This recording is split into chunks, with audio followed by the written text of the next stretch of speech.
रमजान का पवित्र महीना शुरू हो चुका है। अल्लाह की इबादत में रोजे रखे जा रहे हैं। इस पूरे माह रोजेदारों के लिए सहरी और इफ्तार का समय सबसे अहम होता है।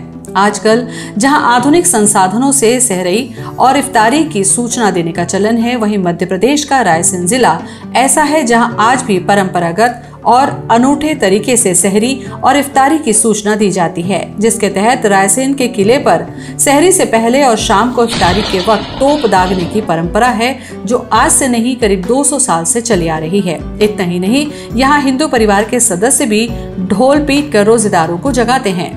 मध्य प्रदेश की राजधानी भोपाल से करीब 47 किलोमीटर दूर रायसेन जिला बसा हुआ है। यहाँ रमजान माह में सुबह लगभग 5 बजे और शाम के वक्त अगर कोई बाहरी शख्स पहुंच जाए तो वो यहाँ गूंजने वाली तोप की आवाज से न केवल चौंक जाएगा, बल्कि किसी आशंका का अनुमान भी लगा बैठेगा। लेकिन हकीकत इससे कहीं अलग है। दरअसल यहाँ रमजान माह के पवित्र दिनों में इफ्तारी और सहरी की सूचना देने के लिए किले की पहाड़ी से 2 वक्त तोप दागी जाती है, जिसकी आवाज सुनकर शहर सहित आसपास के लगभग 12 गांवों के रोजेदार रोजा खोलते हैं और इस तोप की आवाज भी लगभग 15 किलोमीटर दूर तक सुनाई देती है।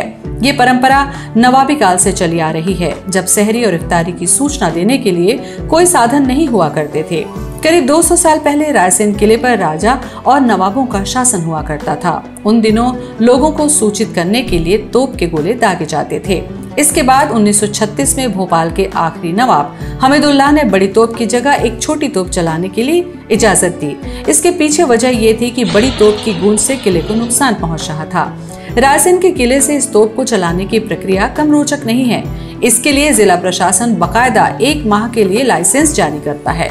तोप चलाने के लिए आधे घंटे की तैयारी करनी होती है। इसके बाद तोप दागी जाती है और जब रमजान माह समाप्त हो जाता है तब तोप की साफ सफाई कर सरकारी गोदाम में जमा कर दी जाती है। तोप चलाने से पहले दोनों टाइम टाँके वाली मरकाज वाली मस्जिद से बल्ब जलाकर सिग्नल मिलता है। सिग्नल के रूप में मस्जिद की मीनार पर लाल या हरे रंग का बल्ब जलाया जाता है। उसके बाद किले की पहाड़ी से तोप दागी जाती है। ऐसा कहा जाता है कि राजस्थान में तोप चलाने की परंपरा है। उसके बाद देश में मध्य प्रदेश का रायसेन ऐसा दूसरा शहर है जहां पर तोप चलाकर रमजान माह में सहरी और इफ्तारी की सूचना दी जाती है। सर, हमारे रायसेन को इस ऐतिहासिक तोप के से पूरा मध्य प्रदेश में जाना जाता है। और एक और अनोखा काम है जो सहरी के वक्त हमारे रायसेन में किया जाता है। ये ढोल बजते हैं सहरी स्टार्ट होने के टाइम पे, और सहरी खत्म होती है उससे 10 मिनट पहले वो ढोल बंद हो जाते हैं, जिससे पूरी आवाज़ किले से पूरा रायसेन तक जाती है।